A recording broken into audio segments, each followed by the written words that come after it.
1 Samuel 16:23. Whenever the evil spirit from God bothered Saul, David would play his harp. Saul would relax and feel better, and the evil spirit would go away. Noong unang panahon, iniisip ng mga tao na ang lahat ng bagay ay galing sa Diyos, kaya maging yung mga tinatawag nilang evil spirit, pinaniniwalaan nilang hindi makapanggugulo kung hindi pinapayagan ng Diyos.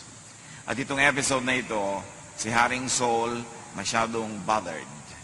Masyado siyang maraming psychological baggage that he was already suffering. But whenever David would play the harp for him and even sing for him, the so-called evil spirit would go away, he would relax, he would go to sleep. Sa tinagal-tagal ng ating pag-aaral ng Biblia, pagsamba, paglapit kay Jesus, dapat ang bunga nito ay kapayapaan, katahimikan ng loob. Happiness is blank, blank. Mamaya na natin lalagyan ng laman. Panginoon, salamat po. Dahil kayo ay patuloy na nagbibigay sa amin ng mga kaunawaan, kaliwanagan, para lalo kami magkaroon ng buhay na payapa, tahimik, isang buhay na masagana sa aming espiritu, sa aming kalooban. At ngayon, Panginoon, sa aming paglapit sa inyo, sa pagdiriwang namin ng kabutihan nyo sa aming buhay, patuloy nawa kayong mangusap at umakay sa amin. Be our preacher, our teacher, unto Jesusness, into a life of peace and rest and love. Father, we ask you, we seek you to be our preacher in the name of your Son, Jesus. Happiness is, ano nga ba talaga ang elemento, ang sangkap ng tunay na kasiyahan? Negative emotions, according to studies, become negative energies that block other energies. Na yung ating mga negative emotion, they become electrical impulses in the body, they become energies that are negative, at sumasalungat sila sa pagdaloy ng ibang mga positive energies in our body. Kaya nagkakaroon tayo ng mga karamdaman pag lagi tayong mga merong negative emotions. Yung nararamdaman mo lang sa iyong puso, nagiging physical, at nagkakaroon ng mga physical manifestations. James 3:16, for where you have envy and selfish ambition, there you find disorder and every evil practice. And that disorder is not only in terms of social relationships among people, it also happens within the organs of the body. Nagkakaroon ng mga iba't ibang sakit. Kaya yung mga tao pag ninenervyos, naninigas ang sikmura, nasisiraan sila ng digestive processes. Kapag sila ay laging galit, nagkakaroon sila ng mga problema sa lungs. At pagka sila ay laging nagagalit, umaapekto pa ito sa liver. Maraming effect. In fact, pagka natatakot o kaya ay nagsiselos, hindi makakatulog, apektado ang physical health. Iisa ang tao at ang kanyang damdamin, ang kanyang katawan, ang kanyang kaluluwa ay iisa rin. Luke 6:45, a good man brings good things out of the good stored up in his heart. And an evil man brings evil things out of the evil stored up in his heart. Kung ano daw ang laman ng puso, yun ang lumalabas sa bibig, lumalabas sa kilos, yun ang nagbubunga sa pang-araw-araw na buhay. Yung dati ay hindi nakikita, hindi nahihipong iniisip lamang na emosyon, magkakaroon ito ng physical manifestation. Negative emotions become negative energies that block other energies, disrupting bodily functions and destroying tissues, causing disease. At ito'y sobrang dami ng patunay sa siyensya. At sinasabi yan sa Biblia, Proverbs 14:30, a heart of peace gives life to the body, but envy rots the bones. Pagpayapa ang loob, malusog ang katawan, pero pag may inggitin at marami mga negative emotions, masakit sa katawan, nagkakaroon ng karamdaman. Proverbs 17:22, a cheerful heart is good medicine, but a crushed spirit dries up the bones. So yun, isa sa mga pinakamahuhusay na gamot, yung ikay maligaya, ikay masaya, ikay payapa, tahimik.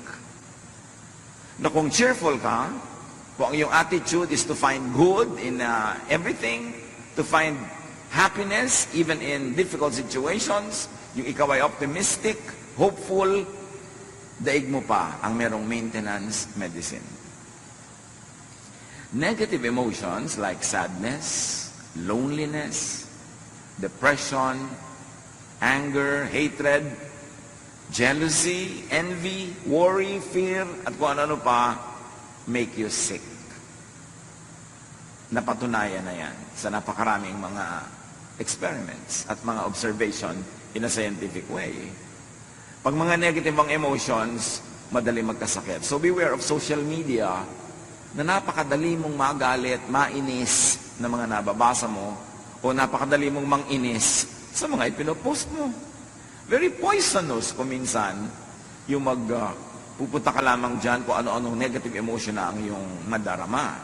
So social media could be toxic, could be dangerous to your health pagka hindi ka nag-ingat at wala kang inner protection. Proverbs 15:13, a happy heart makes the face cheerful, but heartache crushes the spirit. Na pag ang tao ay masaya sa kanyang kalooban, hindi mo mailihin sa mukha. Ganon din pag siya nagselos, pag siya nagalit, kitang-kita mo sa mga tiklop ng mukha niya na siya ay galit. At pag umiibig din naman, hindi mailihim kung bakit merong kulot yung mga dulo ng mga labi sa pagngiti. Pati sa paghakbang at paglakad, ay kitang-kita mong umiibig ito. At pagka biglang nabigo, kitang-kita mo rin sa kanyang katawan. So yung nararamdaman ng puso, lumalabas sa katawan. Ecclesiastes 11:10, banish anxiety from your heart and cast off the troubles of your body. So yung heart, yung body, pareho yan nagsasuffer when there is anxiety, when there is a psychological baggage. Negative emotions can be caused by very real, present stimuli. Ano ba ang nagiging dahilan ng mga negative emotions natin? Yung tinapakan ka, inaway ka, pinagalitan ka ng wala sa lugar, siniraan ka, yan, mga totoong-totoo. Meron naman, very physical yung stimuli. Yung talagang harap-harapan, binuhusan ka ng kape, sinampal ka, etc., etc. Negative emotion yan. Kasi tunay na may nangyayari na dapat magkaroon ka ng reaction. Proverbs 23, it is to one's honor to avoid strife, but every fool is quick to quarrel. So merong dahilan para ka mang-away, pero sabihin ganun, paghangal ka, mang-aaway ka nga. Pero kung matalino ka, iiwasan mo yun. Hindi lamang dahil sa social problems, legal problems, but you will have physical health problems pag nakikipag-away ka.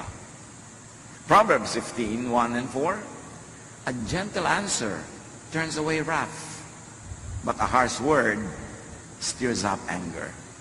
Word, salita, sound waves. Pero pag nadinig ng tenga mo, tataas ang iyong presyon, mapupuno ka ng mga energy para maging matapang at mapang-away dahil lang sa narinig ng iyong tenga.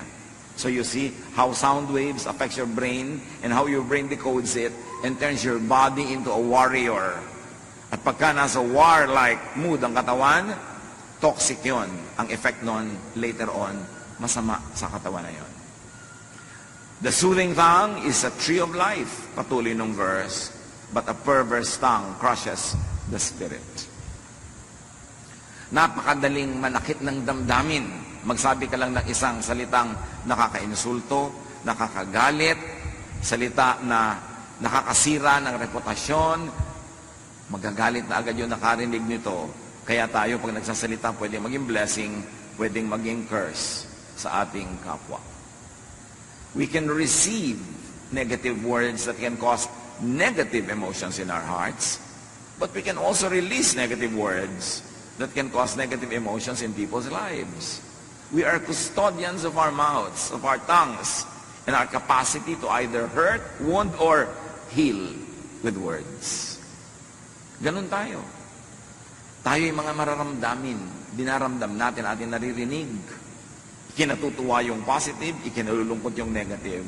Kaya dapat mapili sa pinapakinggan at sa sinasabi. Negative emotions can be caused not only by real things that are happening, but also by thought, even without real present cause. Kahit hindi totoo, kahit hindi mo kaharap, kahit hindi tangible, audible, imaginein mo lang ang effect sa katawan mo, the same. Kaya yung mga mapanibughuin, mga selosong asawa, ini-imagine pa lang nila na pinagtataksilan sila ng asawa nila, nagiinit na yung tenga nila dito, dumadalas na ang tahip ng kanilang dibdib, tumataas ang blood pressure. Imagination pa lang yun. Kasi hindi kinikilala ng katawan ang pagkakaiba ng tunay na nagaganap at nung nagaganap lang sa ating imagination. As far as your body is concerned, whether it is happening in real life or it's happening only in your imagination, the effect on the body is the same. Kaya binabantayan natin ang ating iniisip. Ang daming teaching sa Bible about watching what you think of.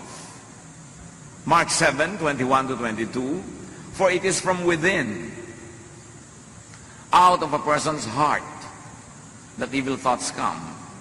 All these evils come from inside and defile a person. That evil could be an outright evil thought, evil ideas against others, or it's evil against your own body, your well-being, your peace of mind. And sabi dyan, it comes from within you. It comes not from others, but from within you. Proverbs 4:23, be careful how you think. Your life is shaped by your thoughts. Hindi ka biktima ng mundo. Kasi kahit may mga taong napuputokan na ng lindol at mga bulkan, kung ang pag-iisip nila optimistic and hopeful, hindi sila nawawalan ng pag-asa, hindi sila nalulungkot, hindi sila bumibigay. Pero meron naman mga tao na blessing na nga ang dumadating, pero hindi sila kontento, lagi silang mareklamo, lagi silang naghahanap ng wala, magiging malungkot sila lagi. Malungkot ka kasi pinalulungkot ng sarili mong pag-iisip ang iyong sarili. Masaya ka, hindi dahil sa iba, kundi dahil masaya ka mag-isip at napasasaya ng isip mo kahit yung mga hindi naman masasayang mga tunay na nagaganap sa buhay. So it is all happening in the mind. The Bible calls it more often as in the heart. Ang iyong kasiyahan o kawalan nito, ang iyong ligaya o lungkot, depende kung paano ka mag-isip. Hindi depende sa nangyayari sa labas mo sa mundo. Be careful how you think. Your life, your health is shaped by your thoughts. Romans 10:9, if you declare with your mouth, Jesus is Lord, and believe in your heart that God raised Him from the dead, you will be saved. So here, the important message is, belief is thought and word that saves. Na pag nananalig ka, naliligtas ka. You see, what your thought can do, it can even save you. Because your faith saves you, and your faith is belief. Your belief is thought. You can think your way out of hell, and you can think your way into hell. You can think your way into heaven, into salvation, when you believe. Kaya napakahalaga kung ano ang pinaniniwalaan, kung sino ang pinaniniwalaan, at sino ang sinusundan. Kasi yun ang magbibigay ng hugis, kulay, at tunog sa iyong pang-araw-araw na buhay. Proverbs 23:7, for as he thinks in his heart, so is he.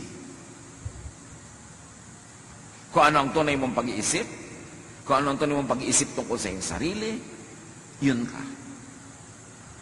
Kaya napakahalaga na meron kang positive na pananaw sa sarili, hindi naman para maging mayabang, hindi para maging mapagmataas, kundi positive. I'm a child of God, mahal ako ng Diyos. Nagkakamali ako, nagkukulang ako, pero mahal pa rin ako ng Diyos. Pinapatawad ako ng Diyos. Gagawin ko ang lahat na magagawa ko para ituwid ang lahat, pero sa lahat ng kulang, pinupuno ako ng Diyos. Ang ending nun, masaya ka, kahit may kulang ka. Hindi mo ipinagdiriwang na kulang ka, kundi ipinagdiriwang mong merong pumupuno sa'yo. Your faith saves you. Your faith saves you not only from the punishment of sin, your faith also saves you from needless guilt, from worry, from fear. Kaya binabantayan natin kung ano yung pinapakinggan, sino ang sinusundan. Kasi pwede tayong sumunod sa isang katuruan o guro na dadalhin tayo sa walang katapusang guilt, sa walang katapusang accusation, sa walang katapusang pagsasabing kulang tayo, masama tayo. Ano mangyayari sa pag-iisip mo tungkol sa iyong sarili?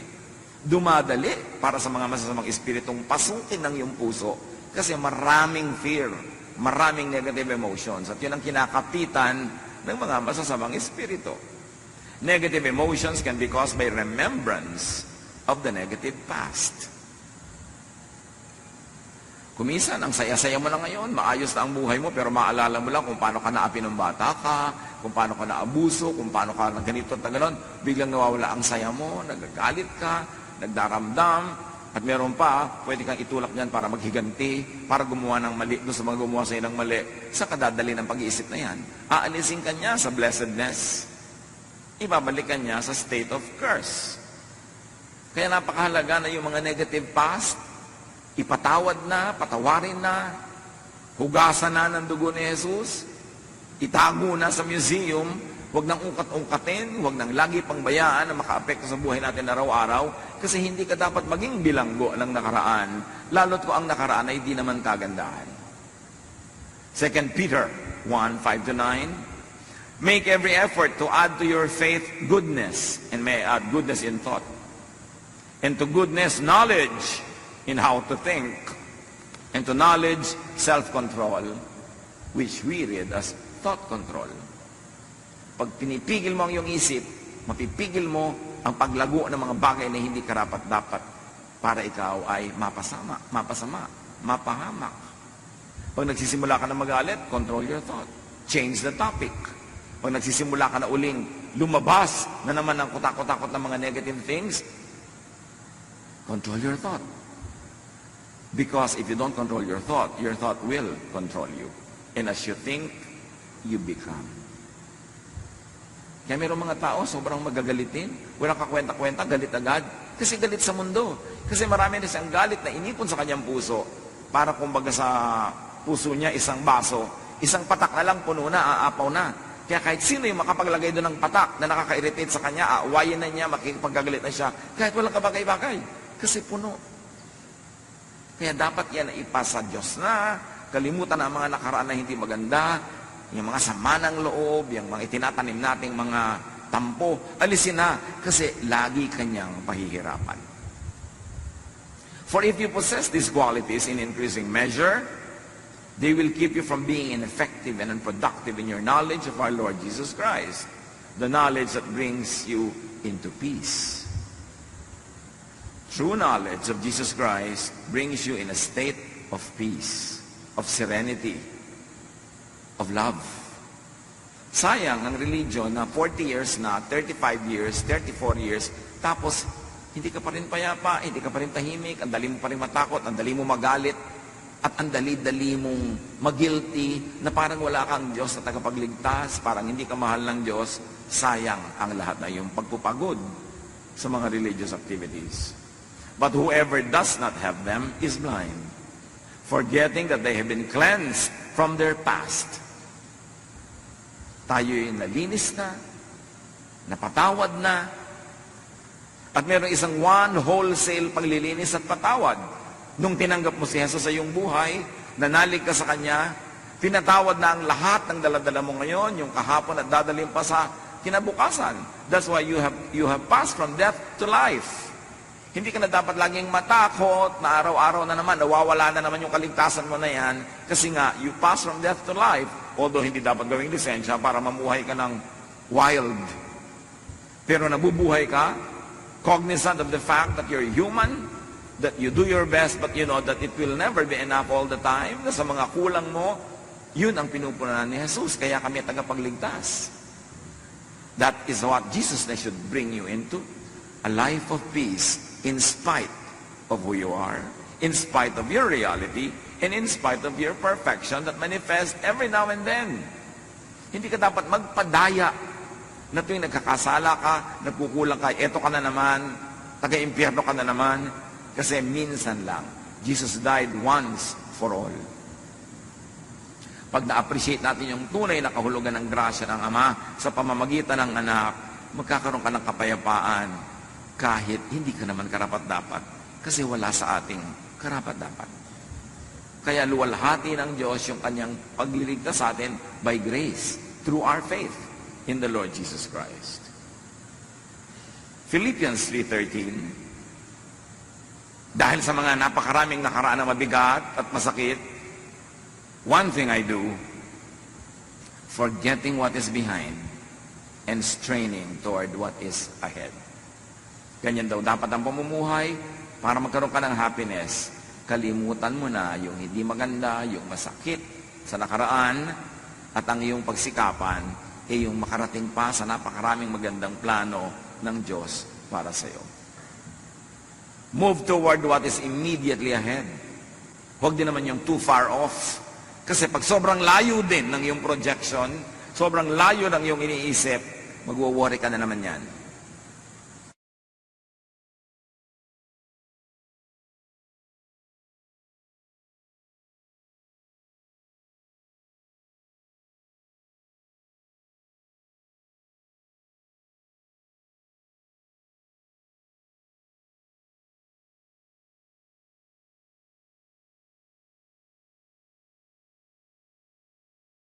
Permanent way.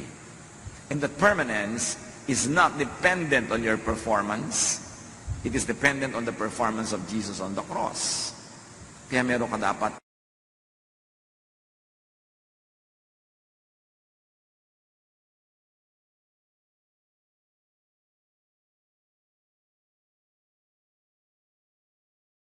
ipasa Diyos ang mga bagay na yan. Imagine, fast-forwarded troubles and sufferings, needs, wants, and poverty. Imagine and fast-forwarded sadnesses will make you miserable. Yung kumakain ka pa lang ngayon, iniisip mo na baka bukas wala. Paano ka sasaya ngayon? Ang iniisip mo na agad yung possibility na bukas ay wala. Matthew 6:34, therefore do not worry about tomorrow. Sabi ni Jesus, for tomorrow will we worry about itself. Each day has enough trouble of its own. Ang grasya sa iyo ng Diyos, kasya para sa mga troubles of today. Pero hindi yan para sa troubles of tomorrow. Tomorrow's troubles will be accompanied by tomorrow's blessings.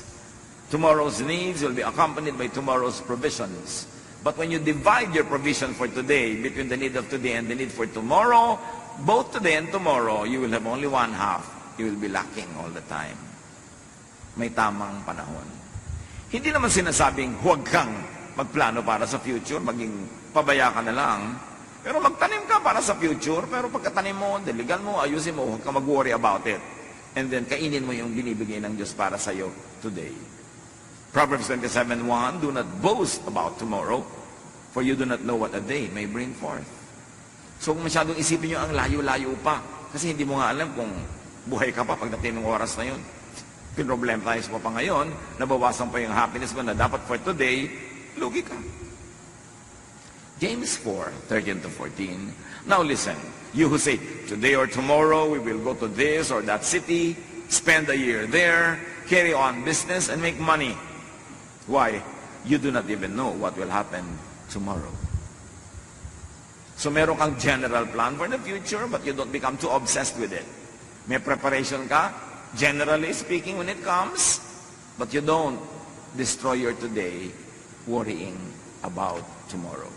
And definitely, you don't destroy your today thinking about the past. Lalo namang walang mangyayari dahil tapos na yun.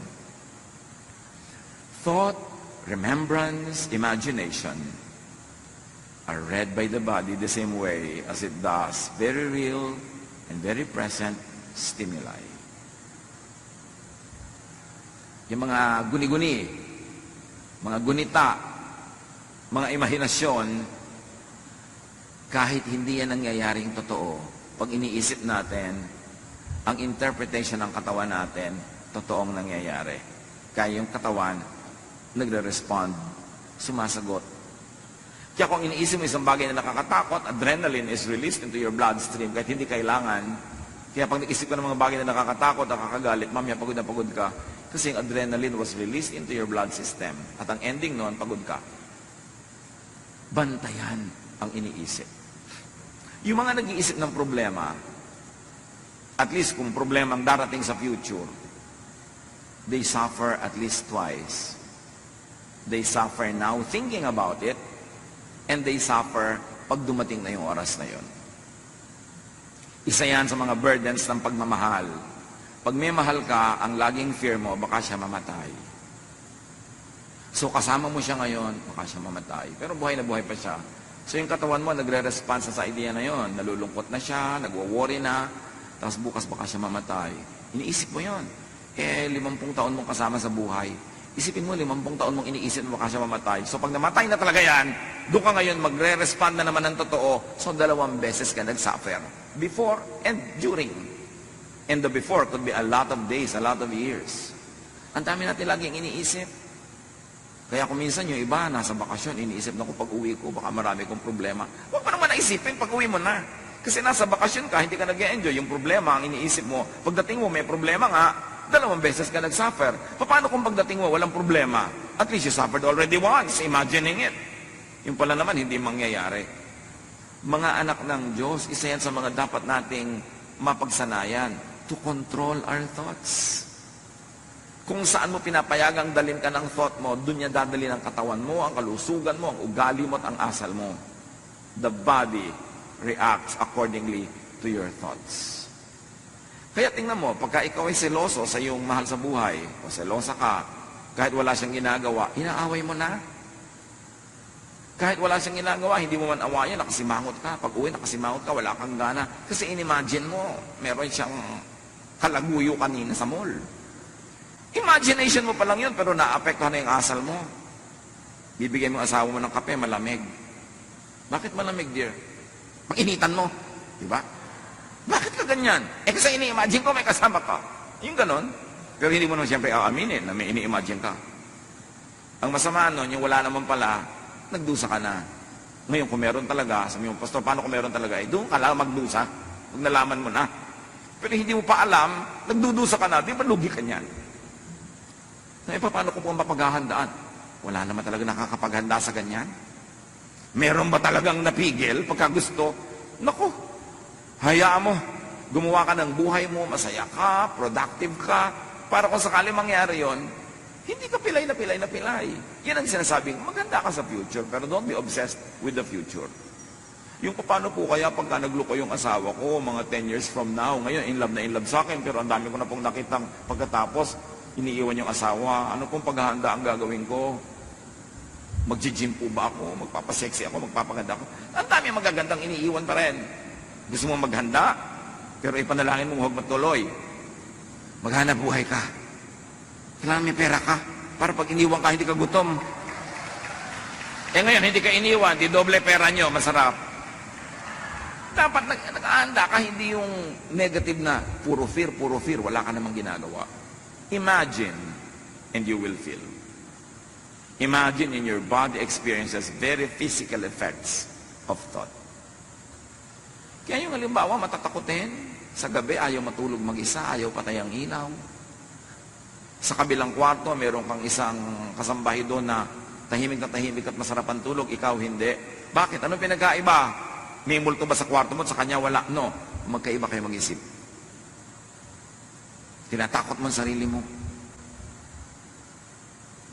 Naku, amoy kandila. Mabuti nalalayo ang mga lamok. Mayabang. Huwag ka matakot sa mga ganyang bagay. Paano mo kinokontrol ang isip mo o ikaw ang kinokontrol niya? Your body suffers, gets tired, and gets sick. Ayon sa opinion ng maraming mga health practitioners, napakaraming sakit ang aalis sa katawan natin kung positive lang tayo mag-isip. Kasi kung ikay laging takot, laging galit, bumababa ang immune system mo. May dumadaan lang na hatching ng kapwa, may sakit ka na rin mamaya. Kasi negative ang attitude mo, galit ka. Mahirap daw tabla ng mga sakit yung masasaya. At may mga experiments sa mga hospital observation, yung mga cheerful patients, mas mabilis tablan ng gamot ng mga protocols na ginagawa sa kanila kaysa yung mga taong naging negative. Kaya daw maraming dalaw, lalo yung mga dalaw nag-aabot-abot ng mga pera, may daladalang prutas, mas mabilis gumaling. Pero yung may dalaw ka nga, tapos kakainin nila yung pagkain, nabutan nila sa kwarto mo, nabibinat ang may sakit. Kasi emosyon mo, nakaka-apekto talaga. Yung doktor, dumadating pa lang, sasabihin agad, mukhang bang kayo doktor na ito, hindi ako mapapagaling. Paano katatabla ng administration niya? Negative na yung iniisip mo agad. Kaya may tinatawag na placebo effect. Isang grupo ng pasyente, pinainom ng gamot na hindi naman talaga gamot, kunwari lang. At yung isang grupo, pinainom din ng gamot na yon. Yung mga naniniwala na gamot yon, nanggalingan. Kahit hindi talaga gamot yung inom. Kasi yung pananalig mo, yung pag-iisip mo, takes command of your body. That is the part of us that was made in God's image. There's power in our thought. There's power in our words. Kaya iniingatan din natin ating mga salita na hindi laging negative. Because by saying many negative things, we're actually praying in the negative. But saying very positive and encouraging and beautiful things actually are prayers. Even without the amen ending, prayer ang lahat ng iniisip at sinasabi ng tao. Hindi dinidelineate ng heaven yung statement, yung mura, yung prayer na formal, at yung iniisip. Pareho lang yung nagre-register. Kaya bantayan. Fix your sight, your attention, your thought on Jesus. Nagkakasala ka, nagkakamali ka, fix your eyes on Jesus. Not to abuse His kindness, but to lovingly and gratefully receive His grace.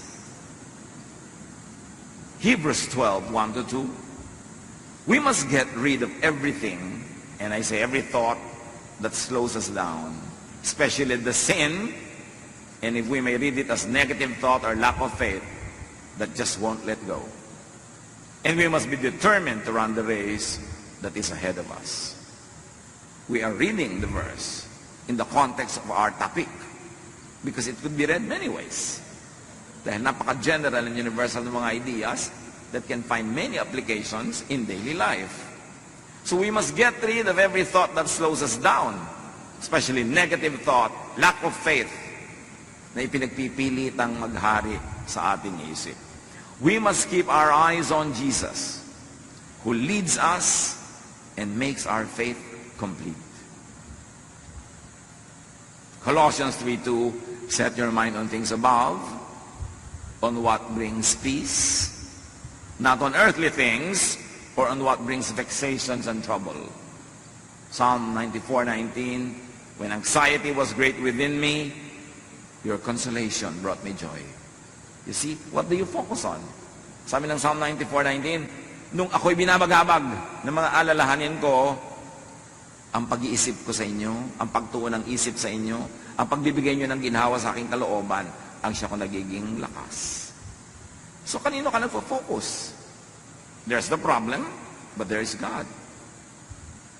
There is our weakness, but there's the strength of the Lord. There is our impurities, but there is the purifying work of the Lord Jesus Christ. Saan ka titingin? Pag tumitingin ka sa iyong asawa, yung anak, magulang, kapatid, kapwa, kaibigan, anong gusto mong tingnan? Yung work ng devil sa kanya? Marami yun. Bakit hindi mo tingnan yung work ng God sa kanya? Marami lalo yun. Para ka maging mapagpasalamat and appreciative. Kaya yung ating binasa kanina, 1 Samuel 16:23 sa simula, whenever the Spirit of God, the evil spirit from God bothered Saul, David would play his harp. Saul would relax and feel better, and the evil spirit would go away. Read the evil spirit as vexation. Probably envy, because Saul was envious of everyone around him, especially David. And then David was playing the harp. Anong nangyayari? There was a non-threat. Relax si David, wala siyang hawak na armas, siya ay tumutugtog, wala siyang hawak na bato na ibinato niya kay Goliath. So there's relaxation. And when there is a non-threat, when there is relaxation, evil spirit goes away, meaning peace and rest come instead. Pag inanalyze mo yan, in a very physical way, what drives away the evil spirit? Relaxation, trust, and the beauty of music, the beauty of a song. Kaya napakahalaga ng arts sa buhay natin. Kasi pag tayo nakakakitian ng magagandang bagay, nakakarinig ng magandang musika, pagka tayo ay naliligid ng mga taong nag-i-inspire sa atin na mag-relax, kasi sila ay non-threatening, non-competitive, what happens? Evil spirits go away. Whether those spirits are actual spirits or emotions that are very, very negative, that poetic writers of the Bible call evil spirits. Whether they are real evil spirits or symbolic, the same effect happens. When you relax, your demons go away. Kaya sa lifestyle natin, maganda naman na tayo ay busy, maganda na tayo productive, maganda na tayo maraming ginagawa, pero dapat marunong ka magpahinga. Kasi pag hindi ka napapahinga, pinamumugaran ng mga masasamang espiritu ang iyong utak. Kasi yung kulang ka sa tulog, kulang ka sa pahinga, madali ka magalit, tapos nagsiselos ka pa, nainggit sa iba, kaya dali-dali mong akitin ng mga masasamang espiritu para pumasok sa isang magulong pag-iisip. At habang gumugulo yan, lalong dumadali sa kanila, naguluhin ka pa ng guluhin. That's why that trend has to be reversed. The cycle has to be escaped from, the cycle of negative feeling and negative ideas, at gawin itong positive. Romans 8:6, the mind governed by the flesh is death, but the mind governed by the Spirit is life and peace. Mind. Our mind is the biggest battleground. Pag natalo ka na sa loob ng isip, matatalo na ang iyong katawan, matatalo na ang iyong ugali, matatalo na ang ginagawa mo sa labas, at pakikitungo sa iba, talo ka na. Ang nananalo sa spirit, sa isip pa lang. Our battle is not against flesh and blood, but against powers, against principalities in the air, or if you like to say it, principalities and powers in the brain, in the mind. Yung mga umaagaw sa atin, sa ating pag-iisip, sa ating value system, sa ating behavior. Negative emotions make the body go in fight or flight mode, marshalling and expending precious energy, and they cause stress, imbalance, illness, and damage to the body. Mga kapatid, kung meron sa ating sakitin,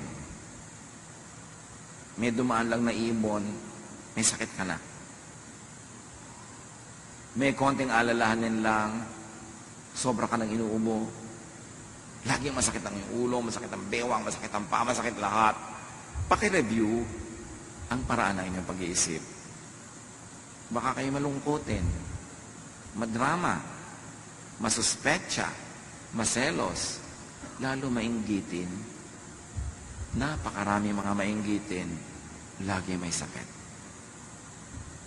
Hindi nakakapagtaka yun. Kasi ang inggit, parang anay yan na kumakain sa loob ng iyong puso. Magkakasakit ka. Hindi ka pwedeng mainggitin na hindi ka nagkakasakit. Kasi pagka tuwing umaasenso yung buhay nyo ng kapwa, sumasama ang pakiramdam mo. Mayroon nga mga Korean na nagsabi, because of their excessive progress or so-called materialism daw ngayon, whenever the house of your neighbor gets an extension, you have a heart attack. Dahil nagkakainggitan. Mayroon sobrang kompetisyon. Pag ikinalulungkot nyo ang pag-asenso ng kapwa, kakasakit kayo. Pagka gusto nyo masama ang mangyari sa kapwa, bago pa makarating sa kanya yung masamang thought, nasa loob na ng isip nyo, mangyayari na yun sa inyo in many ways. Anger, jealousy, envy is like acid. It destroys its container before it could destroy others. Kaya bantayan natin ang ating isip kung ano yung pinaglalalagay natin dyan. Kasi dyan nagsisimula ang ating sakit o paggaling. Importanteng kontrolin yan. James 4:1, what causes fights and quarrels among you or within you in your person? Don't they come from your desires? From your feelings that battle within you? So you see, feelings that battle within you cause a lot of imbalance and it will cause a lot of problem. Isaiah 40:30-31, even youths grow tired and weary, and young men stumble and fall.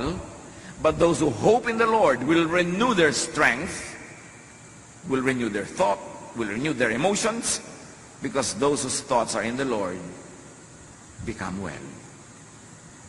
They will soar on wings like eagles. They will run and not grow weary.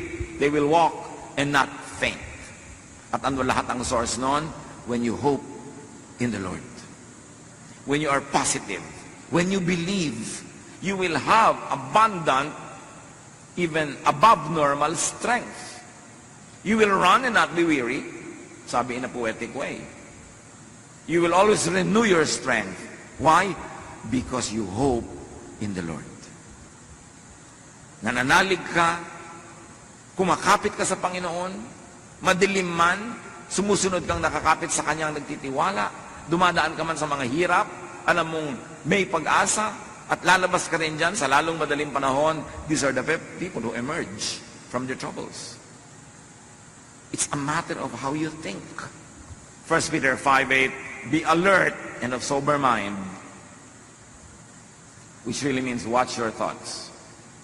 Your enemy, the devil, prowls around like a roaring lion looking for someone to devour. Or may I say, looking for a brain to colonize.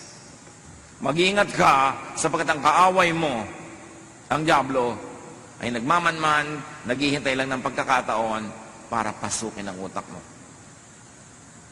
Para ka bigyan ng doubt, para ka bigyan ng galit, bigyan ng inggit, bigyan ng kung ano-ano, para masira ang diskarte mo sa buhay at masira niya ang iyong katawan, ang iyong ugali, ang iyong relasyon sa mga tao. Sunod-sunod na yan, chain reaction. The mind is the devil's target. It is where the devil likes to dwell and rule. Kaya pag sinabi natin, thy kingdom come, thy will be done on earth as it is in heaven, we are saying, Lord, rule in our minds. Rule in our thought life. Kayo maghari sa paraan ng aking pag-iisip. Bantayan ko kung sinong pinatitira ko sa loob ng aking utak. So happiness is positive thoughts. Happiness is positive emotions. Ilagay nyo na ang title. Positive emotion. Hindi positive happenings. Kasi kahit positive ang happening, kung negative ang emotion mo, hindi ka pa rin happy. Pero kahit negative yung nangyayari sa labas, kung positive ang emotion mo, happy ka. So ang iyong kasiyahan, ang iyong kalungkutan, nasa iyong pag-iisip. Huwag mong sisihin ang mga Hapon at mga Kastila. Huwag mong sisihin ang buwan o ang mga planeta, nasa pag-iisip mo yan. And you must take control of your thought. You must never allow the devil to rule the way you think. Drive away negative emotions. And do not give time and space for such negative emotions. Sabi ng James 4:7, surrender to God, resist the devil, and he will run from you. Tanggihan mo, at siya'y dali-daling aalis. Hindi mo kailangan makipag-away sa kay devil, hindi mo kailangan makipagbuno sa kanya, tanggihan mo lang. Kasi pag tumanggi ka sa pangalan ng Panginoon, wala siyang kalakas-lakas para ipagpilitan ang gusto niya mangyari. Proverbs 16:32, whoever rules his spirit is better than he who takes a city. Ang tunay na kapangyarihan at lakas ay hindi yung makapagwagi ka ng mga digmaan at magyapi mo at ma-occupy mo ang mga cities. No, ang tunay na lakas yung nakokontrol mo ang iyong sariling isip. Na pag naliligaw na yung pag-iisip mo, nagagalit ka na, umiimbento ka na ng mga kung ano-ano, pinipigil mo ang sarili mo. Hindi mo pinapahayaang mamulaklak, lumago, yung ganun mga negative thoughts. So very importantly, forgive the past. As if the past was a person. Forgive others. And also forgive yourself. Kaya maraming relihiyosong tao, mas nagiging sila, hati ang loob. And so many religious people, even the religious leaders, see psychiatrists. This is a fact. Because many religious people, laging hati ang loob. Kasi meron silang iniisip na moral standards na dapat nilang maabot. Tapos alam nila yung katotohanan ng buhay nila na hindi nila naaabot. Nagkakahati-hati ang loob nila. Nagpapanggap sila, nabubuhay sila sa pagkukunwari. Lalong nahahati ang loob nila. Lalo sila nagkakaroon ng mga psychological and emotional sicknesses. Kasi hindi nila nare-resolve na yes, God is holy. Yes, God is perfect. Yes, God is sinless. But God remembers that we are dust. Not a license to abuse it. But whenever your best falls short of God's glory, you know that God's Son, Jesus, His blood cleanses us from all sin. You know that when your best is not enough, it is filled with the grace and kindness of God. So you know that at any state in your life, whatever your actual spiritual accomplishment is, or lack of it, God loves you, and God takes care of you. Yun lang ang nagbibigay ng peace. Pag yan ang naunawaan mo sa iyong religiosity, yes, banal na banal ang Diyos, pero ang Diyos manaalalang ikaw ay gawa sa lupa. Natatanggap mo yun. Hindi mo inaabuso, hindi mo ginagawang lisensya para sinasadya mo ng magkulang, pero alam mo sa iyong mga pagkukulang, pinupuno ka ng Diyos, doon ka lang matatahimik. Kaya pag hindi naintindihan ng tao yung Jesusness, the love of Jesus, at i-misinterpret na yon as a wrong teaching, encouraging sin, which is of course not what it should be, pag hindi nyo yun naintindihan, magiging pabigat lang sa kanya ang religious belief. Magiging pabigat sa kanya ang religious membership and even a religious ministry kasi laging mahahati ang loob niya sa katotohanan tungkol sa kanyang sarili na alam niya at sa napakataas sa pamantayan na pwede tinaabot ng marami, not realizing the grace of God makes us accomplish that through Jesus. So ano dapat ang effect? Nakikita natin sa kasaysayan, napakarami mga depressed people pero religious. Napakarami mga pagkukunwari, pagbabalat kayo. Kasi ang hindi nila nauunawaan, aside from God is holy, is that your faith, by the work of Jesus, makes you holy. That it fills all the kulang. Pero lagi kong idinidiin na hindi yung lisensya. Para huwag ka na gumawa ng tama, puro mali na lang. No. Sa pagsisikap mong paggawa ng tama, kulang at kulang pa rin yan. God remembers that we are dust. That's when the grace of God is your shelter, is your protection. And when you understand that and live in the spirit of peace and rest because of the work of Jesus, that's when you can have peace. Doon ka matatahimik. At yun ang pangako ni Jesus, my peace I give to you. Come to me, I'll give you rest.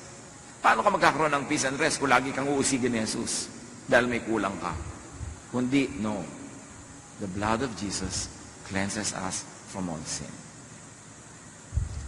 Ephesians 4:31 to 32, get rid of all bitterness, rage, and anger, even that which is directed against yourself.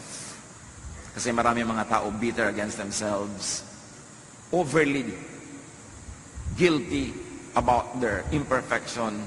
Ang nangyayari, nahahati sila. Nagkakaroon ng schizophrenia. That's why many religious people are psychiatric cases. Hindi nila napagdudugtong yung kabutihan at kabanalan ng Diyos at yung kanilang pagiging tao na habang sinisikap nilang maging kawangis ng Diyos sa lahat ng mga bagay na kulang sila, pinupuno yun ng pag-ibig ng Diyos. So sabi, be kind and compassionate to one another, forgiving each other, just as in Christ, God forgave you. And of course, you should never fail to include yourself. Be kind and compassionate to yourself, forgiving yourself, just as in Christ, God forgave you. At ganon din ang gagawin natin because you have to love your neighbor as you love yourself. So you are kind and compassionate and forgiving also to your neighbor. How else do you have happiness through positive emotions? Do not worry about the future. Worrying will not help. Plant a seed, but do not dig it to see if it's growing. Plant it, take care of it, and then go on with your daily life.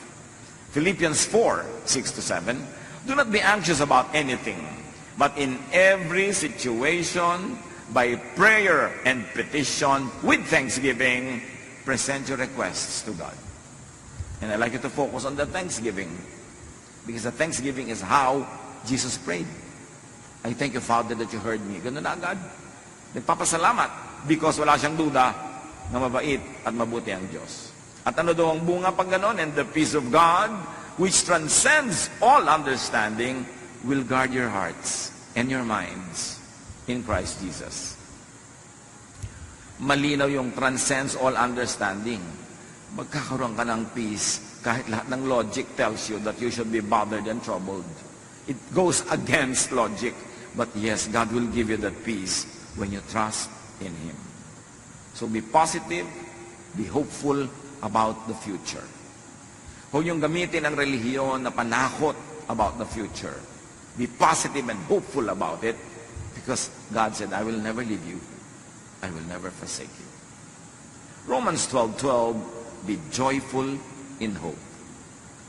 So we fix our eyes not on what is seen, but on what is unseen. Since what is seen is temporary, but what is unseen is eternal. Mahalaga na mag-focus tayo doon sa sinasabi ng Diyos, hindi sa nakikita lang natin sa ating paligid. The unseen is more powerful than that which is seen, because what is seen is only physical. Philippians 4:8-9, whatever is true, noble, right, pure, lovely, whatever is admirable, if anything is excellent or praiseworthy, think about such things.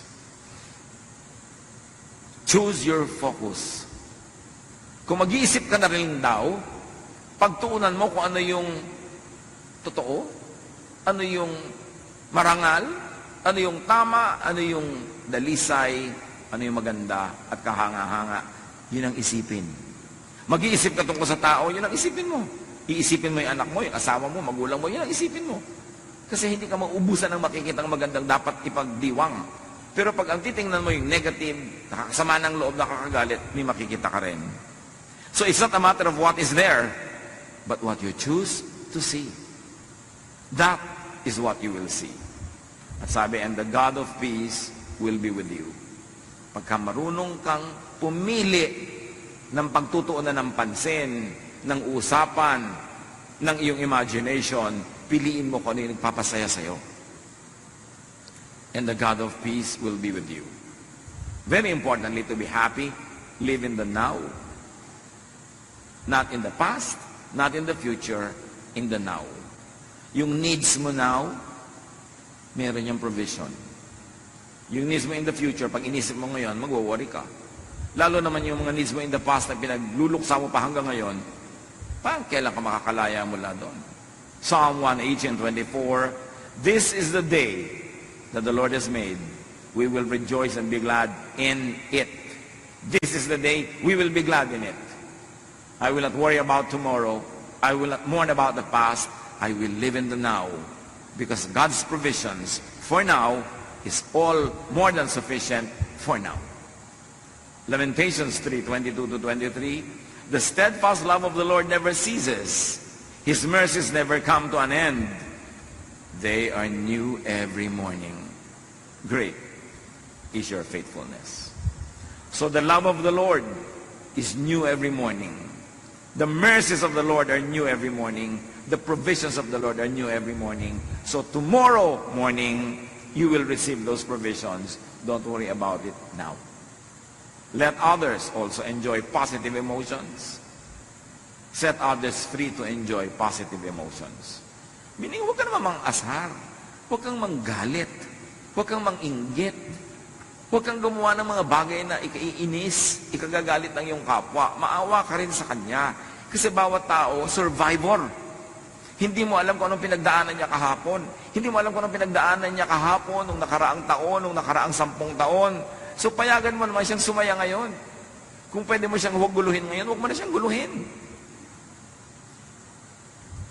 May namatay, halimbawa, alas 9 ng gabi, malayo yung namatay, kailangan mo pa talagang sabihin doon sa mga tao today, mismo ngayon, namatay si ano, hindi na sila makakatulog buong gabi, ba't yun nilang bukas?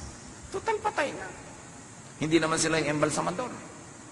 Hindi naman sila yung aayos ng mga arrangement.